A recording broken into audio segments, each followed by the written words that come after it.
Re- Hello, my name is Emiliano Mendoza, and today I will be presenting my project over the great biofuel of ethanol. This is from my Bio 111 lab project, so this is my presentation.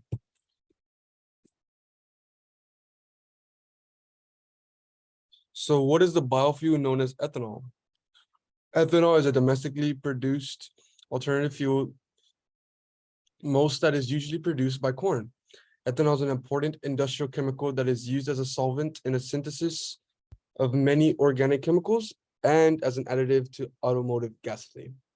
Ethanol is also the intoxicating ingredient of many alcoholic beverages, such as beer, wine, and other distilled spirits.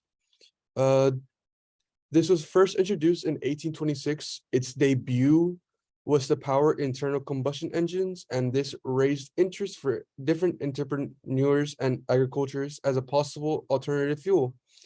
Just a little fun fact, more than 98% of gasoline sold in the United States contains ethanol to oxygenate the fuel and to help reduce air pollution. This is some little science behind ethanol. Ethanol is a relatively small chemical molecule composed of 2 atoms of carbon, 6 of hydrogen, and 1 oxygen. It is to highlight the presence of the OH group, which is why we use this equation C2H5OH.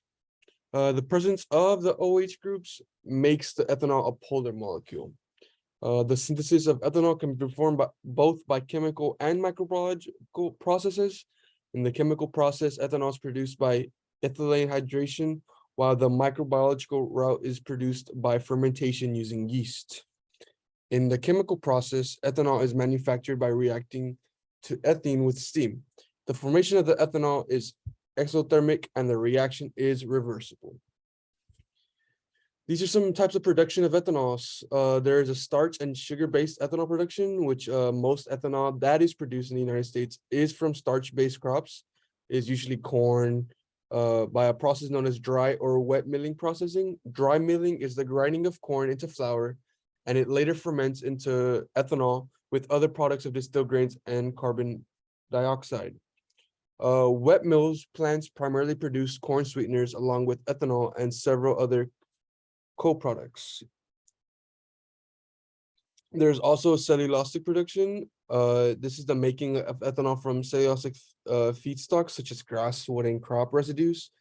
This type of production is usually less common. I would say 90% of production is from the first one that I shared, and the bottom one is around 5 to 10. The impact of ethanol on the carbon footprint. So ethanol impact on the carbon footprint can be seen as a positive impact due to having a lower carbon footprint than the regular gasoline that is used every day.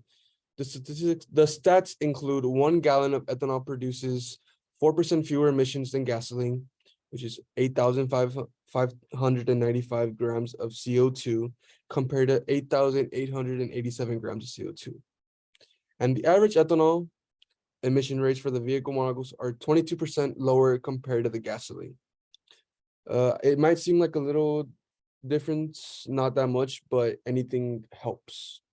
Driving 1 mile on average equals 315 grams of ethanol when the mixture of E85 is combusted. So how does ethanol have a major impact on the economy? So the United States became a main exporter of petroleum, usually doing 6.1 million barrels per day, and it remained an important part of balancing supply and demand for domestic and internal markets. The transportation sector accounts for approximately 30% of the total U.S. energy needs and 70% of U.S. petroleum consumption.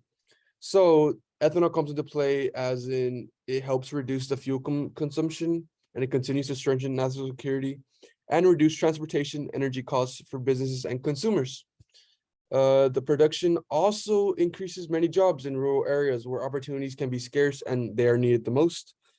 Ethanol production in 2021 accounted for more than 73,000 direct jobs across the country, 52.1 billion of gross domestic product, and 28.7 billion in household income.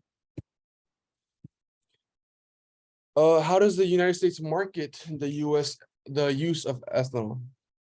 To encourage the continued growth, they have done many incentives, as in the US. A clear example is when the US Environmental Protection Agency, known as the EPA, the Clean School Bus Program, and they provides funding to eligible applicants for the replacement of existing school buses with clean alternative fuel that is usually used by ethanol helps out with the E85 mixture. The EPA can give up to 100% of the cost of the replacement bus, equipment, or fueling infrastructure. The ones that are eligible are school districts, states, and local government programs.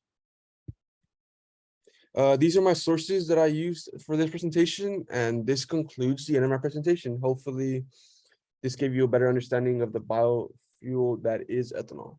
Thank you.